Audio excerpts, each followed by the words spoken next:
আল্লাহর নবী বলেন, আবু হুরায়রা, জিহ্বা হারাম থেকে বাঁচাইবা। জীবন হারাম থেকে বাঁচাও মানে জিহ্বাটাকে হারাম থেকে বাঁচায়া রাখো। ও আবু হুরায়রা, তোমার দুইটা হাত হারাম থেকে বাঁচায়া রাখো, দুইটা পা হারাম থেকে বাঁচায়া রাখো। আবু হুরায়রা, দুইটা কান হারাম থেকে বাঁচায়া রাখবা। আবু হুরায়রা, আল্লাহর নবী, আমার ভাইয়েরা, আল্লাহর নবী যে আবু হুরায়রাকে মুখাতাব বানায়া আল্লাহর রাসূল যে কথাগুলো বলতেছে, নবী ফাঁকে ফাঁকে বলতেছে, আবু হুরায়রা এই কথাগুলো আমার উম্মতকে জানায়া দিও। তার মানে আল্লাহর নবীর সামনে আমরাও ছিলাম, জোরে কোন ঠিক কিনা? মিথ্যা থেকে তোমার নিজেকে বাঁচাও ও আবু হুরায়রা। হারাম থেকে তোমার হাত বাঁচায়া রাখো, হারাম থেকে তোমার পা বাঁচায়া রাখো, হারাম থেকে তোমার দুইটা কান বাঁচায়া রাখো, হারাম থেকে বাঁচো। বাবাজিরা, কান দিয়ে যে গান শোনা হয়, গান শুনলে সওয়াব হয়। বলেন হালাল না হারাম? হারাম। এই জন্য সংক্ষেপে বলে দিচ্ছি, 1 নাম্বার, ইত্তাকিল মাহারিম তাকুন আবাদান নাস।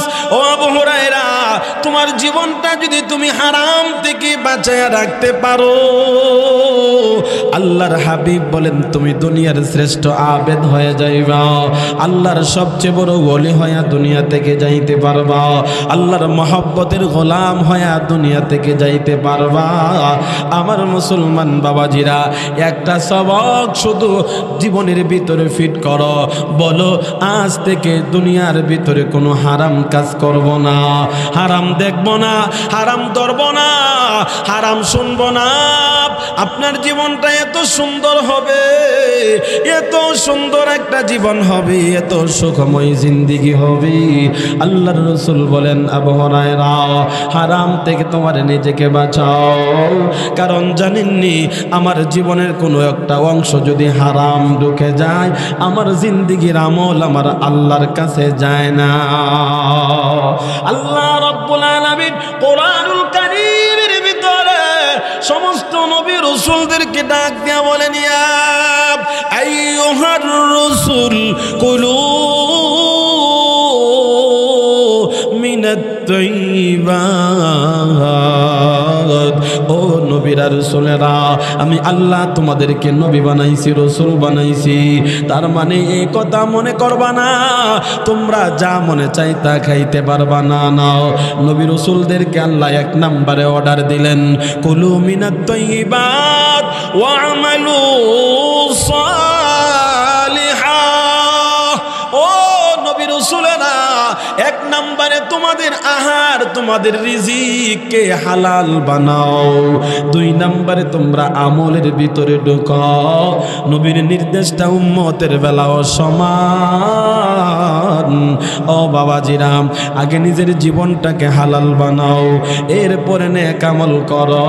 হালাল জিন্দেগি বানায়া একবার যদি আমার আল্লাহকে ডাক দাও, আমার রব ডাক দেয়া কয়, গোলাম, তোর একটা ডাকে সাড়া দেওয়ার জন্যেই আমি আল্লাহ 24 ঘন্টার ভিতরে একটা সেকেন্ড ঘুমাই না। একবার জুড়ে বলেন আল্লাহু আকবার। মুসলমান বাবাজিরা, 2 নম্বরে আল্লাহ রাব্বুল আলামিন মুমিনদেরকে ডাক দিয়া বলেন, ইয়া আইয়ুহাল্লাযীনা আমানু কুলু মিন তাইয়্যিবাতি মা রাযাকনাকুম। ও ঈমানদারেরা, ও মুমিনেরা, তোমরা যারা কালিমা পড়েছো, তোমরা যারা নিজেরা নিজেদেরকে মুমিন দাবি করো, তোমরা যারা তোমাদেরকে কালিমা ওয়ালা দাবি করো, শুধু কালিমার দাবিতেই মুমিন হওয়া যায় না, শুধু কালিমার দাবিতেই মুসলমান হওয়া যায় না। আল্লাহ রাব্বুল আলামিন মাত্র ইঙ্গিত দিল, ও আবু বকর, রেডি তাই হয়তো মক্কা ছেড়ে মদিনার দিকে রওনা করা লাগতে পারে। ইঙ্গিত দিলেন, কি দিলেন? কথা বলেন। ভালোবাসা বুঝেন, ভালোবাসা শুনেন। যেই ভালোবাসায় আমার আপনার জান্নাত, যেই ভালোবাসায় আমার আপনার জন্য জাহান্নাম হারাম, যেই ভালোবাসায় আমি আর আপনি আল্লাহর পেয়ারা গোলাম হতে পারবো, ওই ভালোবাসাটা আজকে আমার আপনার কাছে নাই। ওই ভালোবাসার পিছনে আমি আর আপনি নাই। যেই জিনিসের ভালোবাসা নিয়ে ঘুরতেছি এটার নাম ভালোবাসা না, সবটাই হলো দুকা। জুড়ে বলেন ঠিক কিনা? সবটাই দুকা। নবীজি ডাক দিয়া বলেন, আবু বকর রেডি তাইকো, হয়তো মক্কা ছেড়ে চলে যেতে হবে।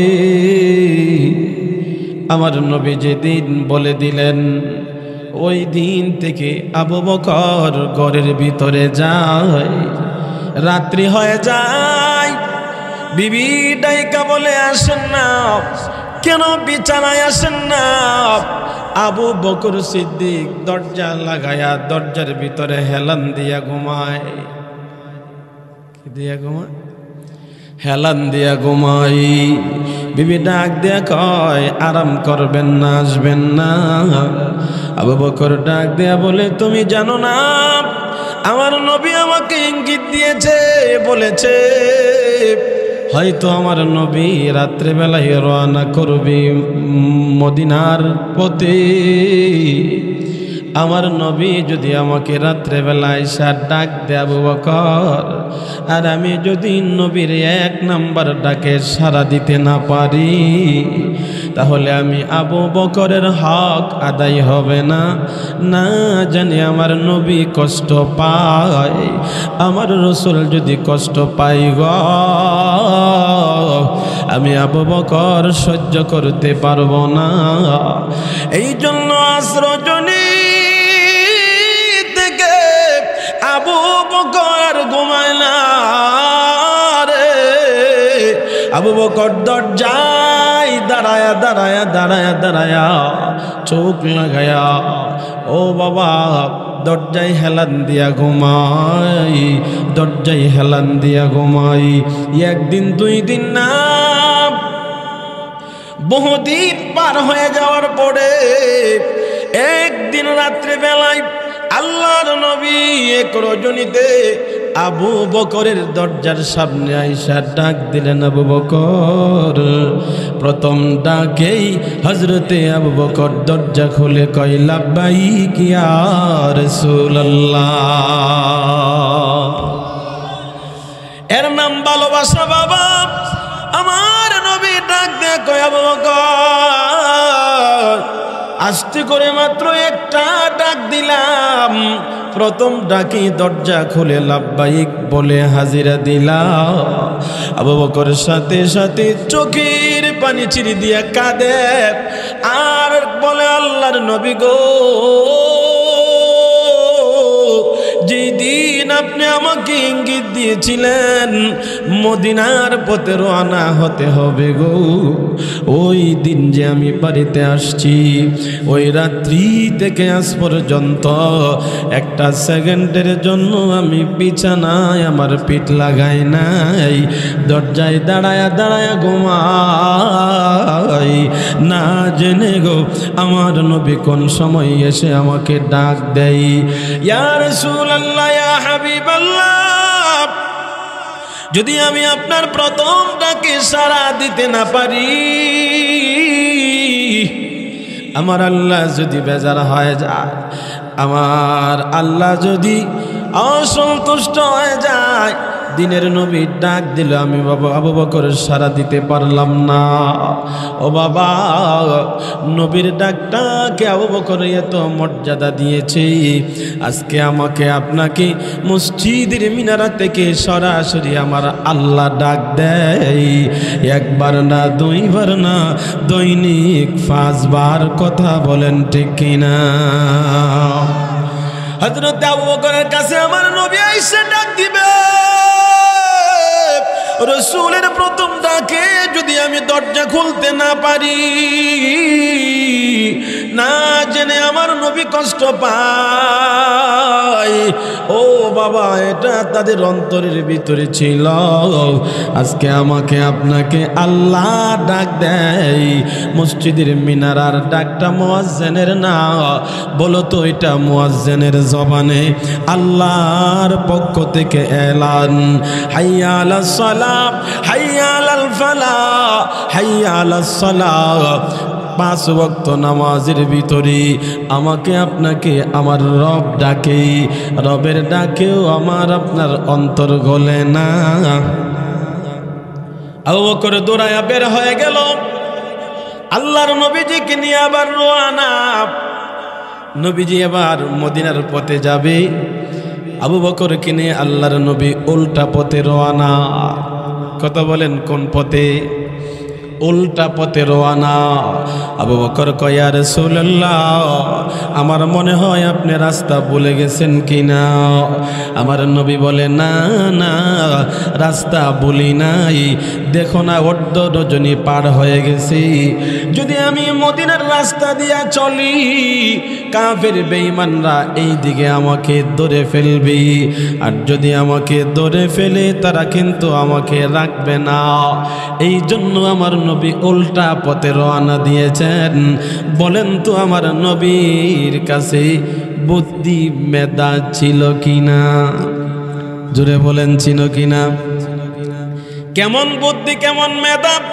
যে মেধাটা সরাসরি আল্লাহ আসমান থেকে পরিচালনা করে, আমার নবীকে পরিচালনা করেন সরাসরি আমার আল্লাহ। উল্টা পথে রওনা যাইতেছে, যাইতে যাইতে ফজর হয়ে গেল। ভালোবাসা কাকে বলে? দেখো বাবা, মহব্বত কাকে বলে? এটাই ভালোবাসা, এটাই মহব্বত। এই মহব্বতেই তোমার আমার জিন্দেগির সফলতা। আবু বকর কয়, ইয়া রাসূলুল্লাহ, সকাল হয়ে যাইতেছে, আজান হয়ে গেছে, যদি আমাদেরকে তারা ধরে ফেলে এখন আমরা কোথায় যাব? নবীজি বলেন, সামনে আগাও। একটু সামনে আগাইতেই দেখে একটা সুন্দর গুহা দেখা যায়। আল্লাহর নবী বলেন, এই গুহার ভিতরে আমরা অবস্থান করব। বলেন না একবার সুবহানাল্লাহ। গুহার কাছাকাছি যখন গেল, আল্লাহর নবী বলেন, আবু বকর দাঁড়াও, এই গুহার ভিতরে আমরা অবস্থান করব। আবু বকর সিদ্দিক রাদিয়াল্লাহু তাআলা আনহু বলে, নবীজি,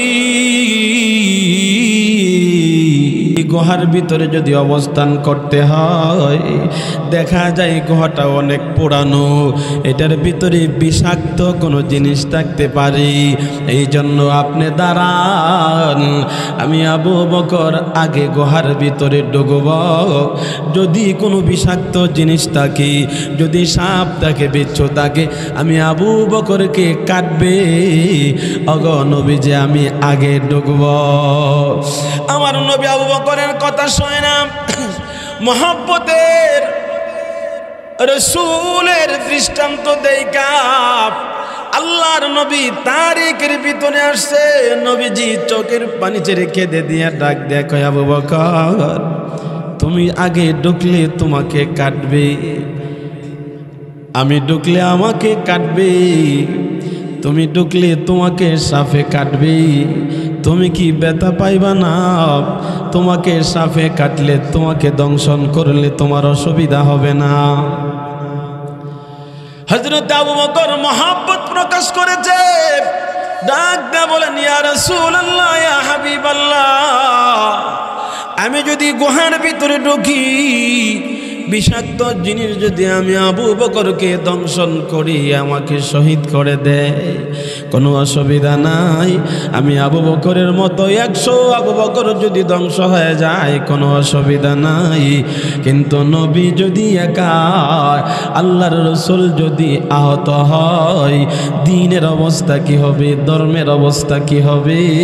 আমার নবীকে রাইকা আবু বকর নিজে গুহার ভিতরে ঢুকে গুহা পরিষ্কার করে ফেলেছে। বাবা, এটার নাম মহব্বত। এই মহব্বত তোমার আমার সফলতা। ভালোবাসার নামে 14 ফেব্রুয়ারিতে যেই ভালোবাসা, যে মহব্বত হয়, এই মহব্বত জাহান্নাম ছাড়া কোনো উপায় নাই। এই মহব্বতের ভিতরে কবিরা গুনাহ হয়। এই মহব্বতের ভিতরে আমার আল্লাহ সন্তুষ্ট হয়। এই মহব্বতের কারণে আসমান থেকে জমিনে ফসল হয় না। এই মহব্বতের কারণে আল্লাহর গজব দুনিয়াতে নাজিল হয়। জুড়ে বলেন ঠিক কিনা? মুসলমান বাবাজিরা আমার, হযরত আবু বকর আমার নবীকে নিয়ে ঢুকলেন। নিজের জামাটা ছিঁড়া টুকরা টুকরা করে গুহার ভিতরের ছোট ছোট গর্তগুলো সুন্দর করে বন্ধ করতেছে। আবু বকর রাসূলকে ডাক দিলেন, ইয়া রাসূলুল্লাহ, আসেন, এখন আর কোনো অসুবিধা নাই। আমার নবী ঢুকলে রাসূল বলেন, আবু বকর বলো ক্লান্ত হয়ে গেছি। আবু বকর সিদ্দিক নিজের ওরুটা বিছায়া দিয়া রাসূলকে বললেন, নবী আপনি ঘুমান, আমি আপনাকে পাহারাদারি করব। আমার রাসূল ঘুমাইতেছে। আবু বকর সিদ্দিক আল্লাহর রাসূলের চেহারা তাকায়া তাকায়া দেখে। ও মুসলমান বাবাজিরা, আবু বকর সিদ্দিক হঠাৎ করে তাকায়া দেখি গর্তের ভিতরে একটা গর্ত, ছোট গর্ত দেখা যায়, যে গর্তটা এখনো বন্ধ হয় নাই। আবু বকর তার আঙ্গুল দিয়া, এই পায়ের আঙ্গুল দিয়া এই গর্তটার ভিতরে ধাক্কা মেরে রাসূলকে ঘুম পাড়ায়া রাখছে। মুহূর্তের ভিতরে ওই গর্ত দিয়া বিষাক্ত সাপ এসে আবু বকরকে দংশন করেছে। ये तो बेता जी বেতার কারণে আবু বকরের চোখ দিয়ে পানি বের হয়ে যাইতেছে, আর পানি আটকায়া রাখতে পারে না, সহ্য করতেও পারে না। হঠাৎ করে চোখের 2 ফোঁটা পানি নবীজির চেহারা মুবারকের ভিতরে পড়ে যায়। আল্লাহর নবীজির ঘুম ভেঙে যায়। আল্লাহর রাসূল কয়, আবু বকর তুমি কেন জোরে আওয়াজ করলা না? আমাকে কেন সজাগ করলা না? হযরত আবু বকর কয়, ইয়া রাসূলুল্লাহ, আরামের ঘুম ঘুমাইতেছেন, আমি আর সহ্য করতে পারি না, তাই পানি ছেড়ে দিয়েছি। আল্লাহর নবী যে আবু বকরের অবস্থা দেইখা কেঁদে দিলেন। বাবা, এইটার নাম মহব্বত। ও মুসলমান বাবাজিরা, সাহাবায়ে কেরামের মহব্বত ছিল নবী রাজি করা, সাহাবায়ে কেরামের ভালোবাসা ছিল আল্লাহ রাজি করা। আমার আপনার ভালোবাসা হলো দুনিয়ার সন্তুষ্টি, দুনিয়ার বিভিন্ন আসবাবপত্র। এই জন্য আমার নবী বলেন, ও আমার সাহাবীরা, এখন আমি তোমাদেরকে কয়েকটা কথা বলবো, কে আছো আমার এই কথা শুনবা। মাইয়া খুজু আন্নি হাউলাইল কালিমাত। ও আমার সাহাবীরা, কয়েকটা কথা তোমাদেরকে বলবো, আমার কথা শুনবানি। সমস্ত সাহাবায়ে কেরাম বলেন, ইয়া রাসূলুল্লাহ, যতক্ষণ আপনি বলবেন আমরা আপনার কথা শুনবো। আল্লাহর নবী বলেন, হ্যাঁ, আজকের কথাগুলো অন্যান্য দিনের কথার মতো না। আজকের কথা যদি শুনতে চাও, আগে আমি নবীর সাথে 2টা শর্ত মেনে নিতে হবে। এক নাম্বার হলো ইয়ামালু বিহিন্না, আমার কথাগুলোর উপর তোমরা আমল করবা। দুই নাম্বারে আমার কথাগুলো আমার উম্মতের কাছে পৌঁছায়া দিবা। হযরতে আবু হুরায়রা নবীজির শর্ত শোনার পরে লাফ দিয়া দাঁড়ায়া গেল। ইয়া রাসূলুল্লাহ, ইয়া হাবিবাল্লাহ, আমি আপনার কথাগুলো মানব, আপনার উম্মতের কাছে পৌঁছায়া দিব। আল্লাহর নবী এত রাজি হইলেন, হাত বাড়ায়া আবু বকরের হযরতে আবু হুরায়রার হাতে আমার নবী দইরা আবু হুরায়রাকে টান দিয়া নবী কাছে নিয়ে আসলেন এবং নসিহতগুলো বলা আরম্ভ করলেন।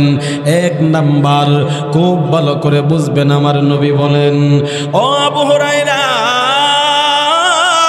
পাঁচটা কথা আজকে তোমাদেরকে বলবো, এক একটা কথা এত দামি। এক নম্বরে আল্লাহর নবী বলেন, ইত্তাকিল মাহারিম তাকুন আবাদান নাস। ও আবু হুরায়রা, ওয়াদা দিয়েছো আমার কথা মানবা, উম্মতের কাছে পৌঁছায়া দিবা। আমার এক নাম্বার কথা, আবু হুরায়রা রে শোনো, আমি রাসূলের এক নাম্বার নসিহত, ইত্তাকিল মাহারিম, তোমার এই টোটাল জিন্দেগিটাকে হারাম থেকে তুমি বাঁচায়া রাখবা, জিন্দেগিটাকে হারাম থেকে বাঁচাইবা। একসাথে বলেন নবীর পাঁচ কথার ভিতরে এক নাম্বার কথা আল্লাহর নবী বলতেছেন জিন্দেগিটা হারাম থেকে বাঁচানোর জন্যে। ও মুসলমান বাবাজিরা আমার, নবীজি শব্দ বলেছেন মাহারিম। মাহারিম শব্দটা হলো বহু বচন, যে শব্দের ভিতরে দুনিয়ার সমস্ত হারাম ঢুকে গেছে। আল্লাহর নবী বলতেছে, আবু হুরায়রা, তোমার জীবনটা তুমি সুদ থেকে বাঁচায়া রাখবা, তোমার টোটাল জিন্দেগি ঘুষ থেকে বাঁচায়া রাখবা, টোটাল জিন্দেগি হারাম থেকে বাঁচাইবা। এ মুসলমান বাবাজি, আবু হুরায়রা ডাক দিয়ে কয়, ইয়া রাসূলুল্লাহ, একটু ব্যাখ্যা করে বলে দেন না। আল্লাহর নবী বলেন, শুনো, এই কথাগুলো আমার উম্মতকে জানায়া দিয়া, কিয়ামত পর্যন্ত যত উম্মতেরা আসবে তারাও যেন আমার নসিহতগুলো শুনে, তারাও যেন তাদের জীবনটা এইভাবে সাজায়া লয়।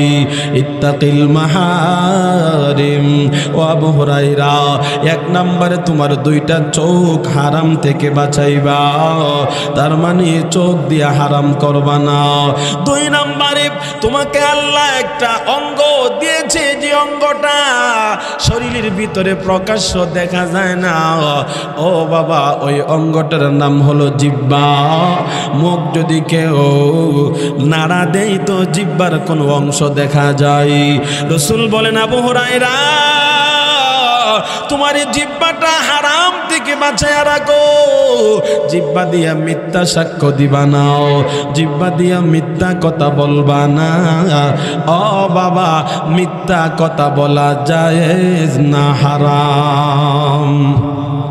জুড়ে বলেন।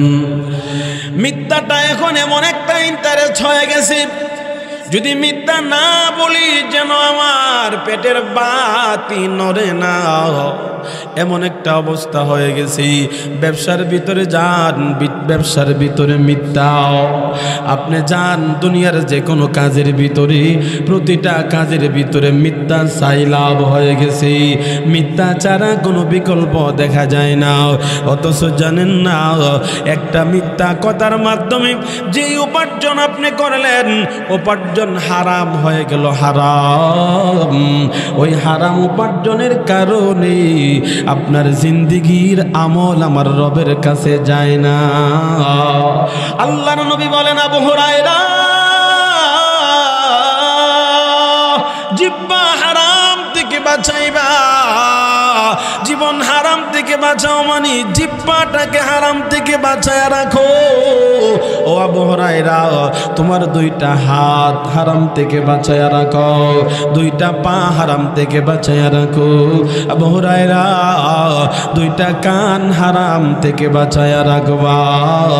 এ আবু হুরায়রা, আল্লাহর নবী, আমার ভাইয়েরা, আল্লাহর নবী যে আবু হুরায়রাকে মুখাতাব বানায়া আল্লাহর রাসূল যে কথাগুলো বলতেছে, নবী ফাঁকে ফাঁকে বলতেছে, আবু হুরায়রা এই কথাগুলো আমার উম্মতকে জানায়া দিও।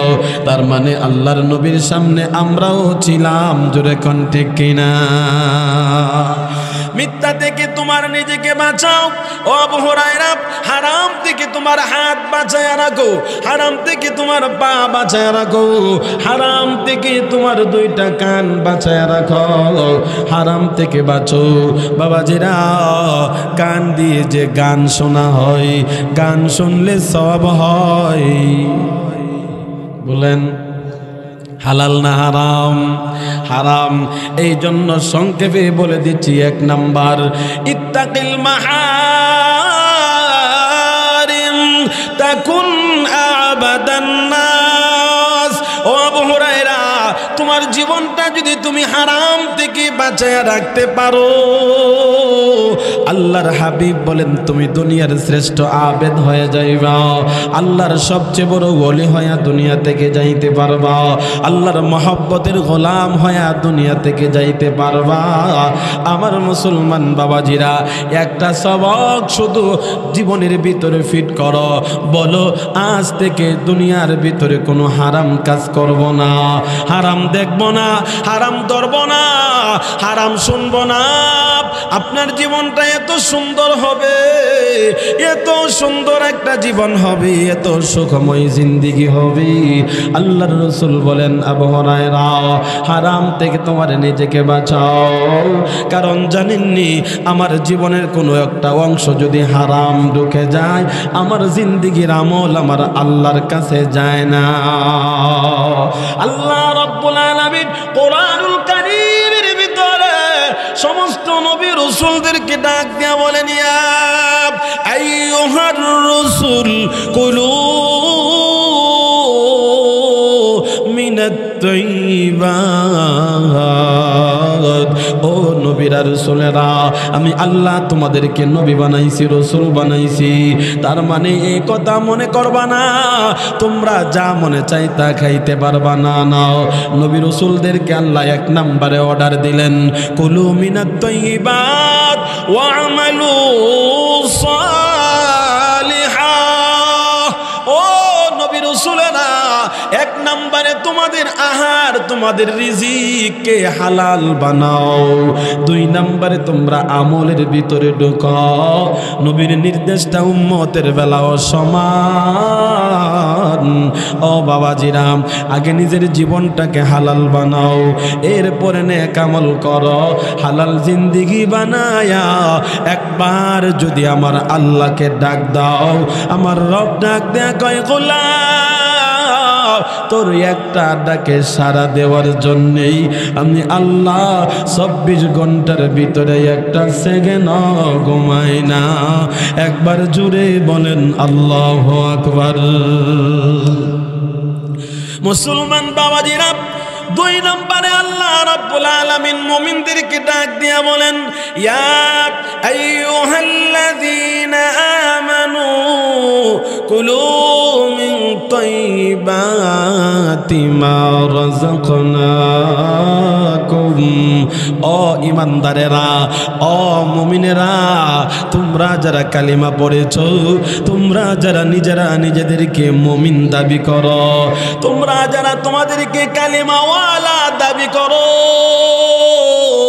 শুধু কালিমার দাবিতেই মুমিন হওয়া যায় না, শুধু কালিমার দাবিতেই মুসলমান হওয়া যায় না। আল্লাহ রাব্বুল আলামিন বলেন, তোমাদেরকে আমি রব বলে দিলাম, কুলু মিন তাইয়্যিবাত, তোমাদের রিজিকটাকে পবিত্র বানাও। দুনিয়াতে যখন তোমরা রিজিকে হাত দিবা, তোমরা যখন কামাই করতে যাইবা, ইনকাম করতে যাইবা, হাজারো রাস্তা তোমাদের সামনে খোলা আছে, কিন্তু তুমি মুমিন, তোমাকে খেয়াল করতে হবে, আমি সব কিছু ধরতে পারবো না। আল্লাহ বলেন তুমি কোনটা নিবা? কুলু মিন তাইয়্যিবাত, পবিত্র রিজিক বানাও, পবিত্র রিজিক তুমি অনুসন্ধান করো। আল্লাহর রাসূল বলেন, আল্লাহ রাব্বুল আলামিন বলেন, মুমিন তুমি হারাম ভক্ষণ করতে পারো না, কারণ তুমি জানো নি একটা লোকমা যদি হারাম তোমার পেটের ভিতরে থাকে, ও মুসলমান বাবাজিরা, একটা লোকমা হারাম পেটের ভিতরে ঢুকলে 40 দিন পর্যন্ত ইবাদত আমার রবের কাছে যায় না। খুব ভালো করে বুঝবেন। 3 নম্বরে আল্লাহ রাব্বুল আলামিন বলেন, পৃথিবীর সমস্ত মানুষদেরকে ডাইকা, ইয়া আইয়ুহান নাস কুলু মিম্মা ফিল আরদি হালালান তাইয়্যিবা, ও দুনিয়ার মানুষেরা, যেই খাবারের ভিতরে 2টা গুণ পাওয়া যায় ওই খাবারটা তোমরা গ্রহণ করবা। 1 নম্বর গুণ হলো হালাল, 2 নম্বর গুণের নাম হলো পবিত্র। বলেন 1 নম্বর গুণের নাম কি? হালাল। 2 নম্বর গুণের নাম হলো পবিত্র। হালালের পরে আবার পবিত্র হতে হবে, কারণ অনেক হালাল জিনিস আছে অপবিত্র হয়ে গেলে এটা হারাম হয়ে যায়। মনে করেন গরুর গোশত আমাদের জন্য হালাল না হারাম? হালাল। কিন্তু কেউ যদি গরু জবাইয়ের সময় আল্লাহর নাম ছাইরা দে, তাইলে এই গরুটা হালাল, কিন্তু জবাই আল্লাহর নামে না করার কারণে কি হয়ে গেল? কোন? অপবিত্র হয়ে গেল, পবিত্র না, এই জন্য এটা হারাম হয়ে গেছে। আল্লাহ বলেন 2টা গুণ থাকলে তোমরা এটা গ্রহণ করবা, না থাকলে এটা নিতে পারো না। ছোট্ট একটা উদাহরণ দেই বোঝার জন্য। রাসূল বলেন, আমার সাহাবীরা শোনো, মুসাফির দোয়া করলে আমার আল্লাহ দোয়া কবুল করে। নবীর হাদিসে আছে না নাই? জোরে বলেন। নবীর হাদিসে আছে মুসাফির দোয়া করলে আল্লাহ এর দোয়া কবুল করে। কিন্তু আজকে আমার নবী বলেন, আমার সাহাবীরা শোনো, এমন একজন মুসাফিরের কথা তোমাদেরকে শোনাবো, যে মুসাফির লম্বা রাস্তা সফর করে করে করে করে আসছে। সফরের কারণে তার মাথার চুলগুলো দোলায় মিশ্রিত হয়ে আছে, সারা শরীরের ভিতরে দোলা, সারা শরীরের ভিতরে বাবাজিরা সব সফরের প্রভাব দেখা যায়। আমার মুসলমান বাবাজিরা, আল্লাহর নবী বলেন, এই মুসাফির ক্লান্ত হয়া কোনো একটা জায়গায় বসে আল্লাহর কাছে দোয়া করি, আমার আল্লাহ তার দোয়া শোনে না, আল্লাহ তার দোয়া কবুল করে না। সাহাবীরা ডাক দিয়ে কয়, ইয়া রাসূলুল্লাহ, ইয়া হাবিবাল্লাহ, ও গো নবীজি, আপনি বলেছেন মুসাফির দোয়া করলে কবুল হয়, কিন্তু আপনি এখন বললেন মুসাফির দোয়া করতেছি, তার দোয়া আমার আল্লাহ শোনে না। আল্লাহর নবী বলেন, শোনো, কেন মুসাফিরের দোয়া আল্লাহ কবুল করে না? ক্বালান নবিয়্যু সাল্লাল্লাহু আলাইহি ওয়াসাল্লাম, রাসূল বলেন, শোনো, মাআকালুহু হারাম ওয়া মাশরাবুহু হারাম ওয়া মালবাসুহু হারাম ফান্না ইউস্তাজাব। এ আমার সাহাবীরা শোনো, যে মুসাফির আল্লাহর কাছে দোয়া করতেছে, সে মুসাফিরের হুকুমে আছে, কিন্তু তার কাছে কিছু খাদ্য, এই খাদ্যটা হারাম। তার কাছে কিছু পানি আছে, পানিটাও হারাম। তার শরীরে যে কাপড়, এই কাপড়টাও হারাম। বলেন আপনারা, তার দোয়া শুনবো আল্লাহ? নবী কয়, আন্না ইউস্তাজাব, কিভাবে তার দোয়া কবুল হবে?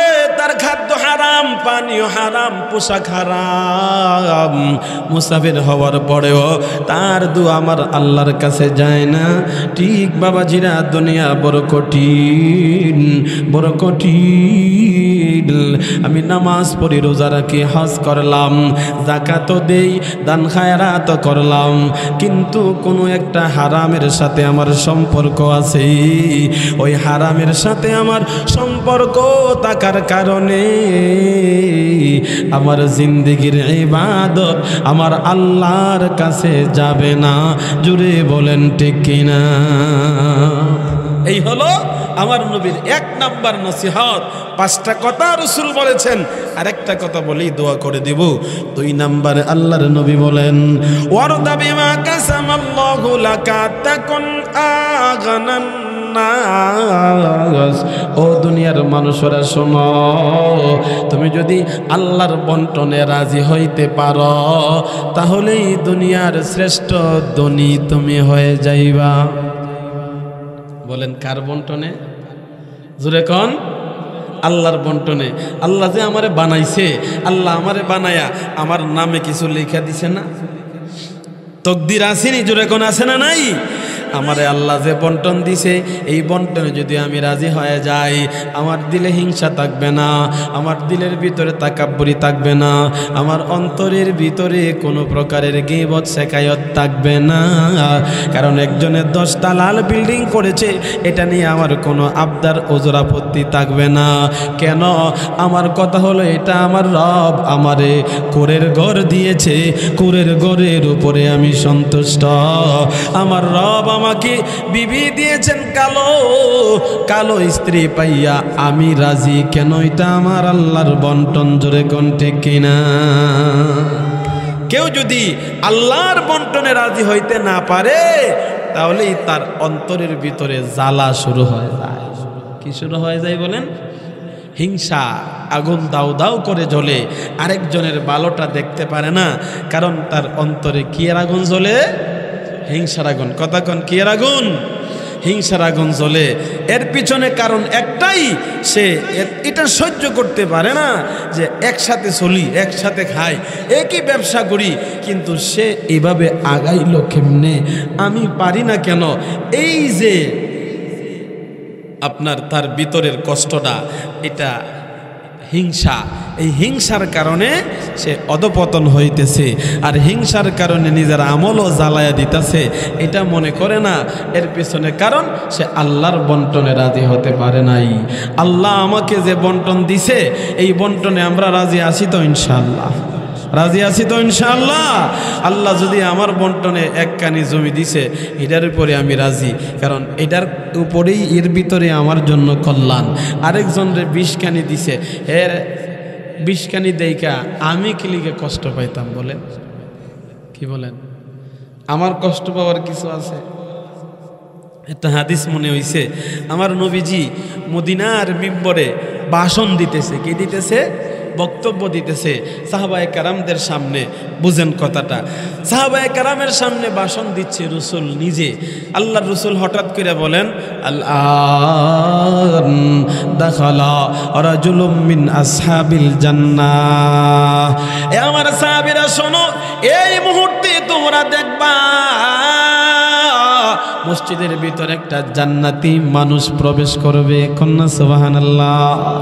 সাহাবায়ে কেরাম সকলে অবাক হয়ে তাকায় রইছে পিছনের দিকে। হঠাৎ করে তাকায় দেখে দাখালা রাজুলুন, একটা মানুষ ঢুকছে, বৃদ্ধ বয়স্ক একটা মানুষ। সে তার জুতা 2টা বাম হাতে লয়া মসজিদে ঢুইকা কোনায় রাখছে, রাইকা নামাজ পড়ছে, বের হয়ে গেছে। দ্বিতীয় দিন আবার নবীজি বয়ান করতেছি, বয়ানের মাঝখানে আবার বলতেছেন, আল-আন দাখালা রাজুলুম মিন আসহাবিল জান্নাহ। আমার সাহাবীরা এখন দেখবা একজন জান্নাতি মানুষ মসজিদে ঢুকবে। সাহাবীরা মনে করে এখন মনে আরেকজন, কিন্তু তাকায় দেখে আগামীকালকের লোকটাই। এর পরের দিন আবার নবী বলছেন, এর পরের দিনও দেখে আগের লোকটা। ওই কয়দিন হইল? কতক্ষণ? মুসলমান বাবাজিরা, আমি আর আপনি তো দুনিয়ার পাগল, সাহাবীরা ছিল জান্নাতের পাগল। হযরত আনাস বিন মালিক রাদিয়াল্লাহু তাআলা আনহু পাগল হয়ে গেছে। নবী যাকে জান্নাতি কইছে, তার আমলটা আমার যাচাই করতে হবে। সে কি আমল করে আমি ওই আমলটা করে জান্নাতি হব। হযরত আনাস বিন মালিক রাদিয়াল্লাহু তাআলা আনহু খুঁজতে খুঁজতে হযরত ওমরের ছেলে আব্দুল্লাহ ইবনে ওমরকে গিয়া ধরছে, ভাই তুমি তো খুব খবর ভালোভাবে যাচাই করে আনতে পারো, তুমি যাও এই লোকটাকে আমার নবী 3 দিন লাগাতার জান্নাতি বলছে, তার আমলটা কি একটু যাচাই করে নিয়ে আসো। আব্দুল্লাহ ইবনে ওমর রাদিয়াল্লাহু তাআলা আনহু তার বাড়িতে 3 দিনের মেহমান হইছে, রাত্রে দিনে মিলায়া কোনো আমল খুঁজে পায় না, দেখে এশারের জামাত পইরা সুন্দর করে উনি ঘুমায়া যায়। ফজরের আজান দিলে উঠে ওইটা আবার মসজিদে গিয়া জামাতে নামাজ পড়ি, সারা রাত্রির ভিতরে কোনো আমল নাই, তাহাজ্জুদের জন্য উঠে না। সাহাবী দুর্বল বয়স্ক, আবার কৃষি কাজ করে মাঠে কাজ করে ক্লান্ত অবস্থায় ঘুমায়া যায়। হযরতে আব্দুল্লাহ ইবনে ওমর কয় এশার নামাজ পড়ে ঘুমায়, ফজরের নামাজের আগে ঘুম থেকে উঠে দিন রাত তার কাছে তাই কোনো বৃষ্টি আমলও পাইলাম না, কিন্তু নবী তো তারে জান্নাতি কইছে একাধারে 3 দিন। কি বলেন? নবীর কথা সত্য না মিথ্যা? নবী যে বলছে রাসূলের কথা সত্য। কি আমলটা করে 3 দিন অবস্থান করে আব্দুল্লাহ ইবনে ওমর এবার বিদায় লয়, চাচা বিদায় দেন, চলে যাব, আর তো থাকা যাবে না, তবে আসছিলাম একটা খবর নেওয়ার জন্যে, নবী আপনাকে লাগাতার 3 দিন জান্নাতি বলছি, কোন আমল করেন আমলটা দেখার জন্য। 3 দিন তাইকা আপনার কাছে নেওয়ার মতো কোনো আমল পাইলাম না। আল্লাহর নবীর সাহাবী আব্দুল্লাহ ইবনে ওমর ওমরের ছেলে চলে যায়। অনেক দূর যাওয়ার পরে পিছন থেকে বুড়া সাহাবী ডাক দেয়া কয়, এই বাবা তুমি আমার কাছে যে খবরের জন্য আসছো, আমার কাছে কিছুই নাই, তবে একটা আমল আমার কাছে আছে, আমি তোমাকে এই আমলের কথা বলতে পারি। আমি একজন সাধারণ মানুষ, মাঠে কাজ করি আর নামাজের সময় নামাজ পড়ি, তেমন কোনো আমল করতে পারি না, কোরআন তেলাওয়াত বেশি করতে পারি না। আব্দুল্লাহ ইবনে ওমর কয়, চাচা নবী তো আপনাকে জান্নাতি বলছে 3 দিন লাগাতার, নবীর কথা তো সত্য। এই লোকটা তখন ডাক দেয়া কয়, ও বাতিজা শোনো, বাবারে এতটুকু আমল আমি বলতে পারি, আমার কলেজার ভিতরে নবীর কোনো সাহাবী অথবা কোনো আল্লাহর মাখলুকের ব্যাপারে কোনো প্রকারের হিংসা বিদ্বেষ আমি আমার অন্তরে রাখি না। আমি আমার নিজেকে ছোট মনে করি, আল্লাহর প্রতিটা মাখলুককে আমি বড় মনে করি। এই আমলটা আমার কাছে আছে, কারো ভালো দেখলে আমার অন্তর জ্বলে না, আমি হিংসা করি না, তার জন্য দোয়া করি। কারো দুঃখ দেখলে তার জন্য আমি কষ্ট পাই এবং আল্লাহর কাছে তার জন্য দোয়া করি।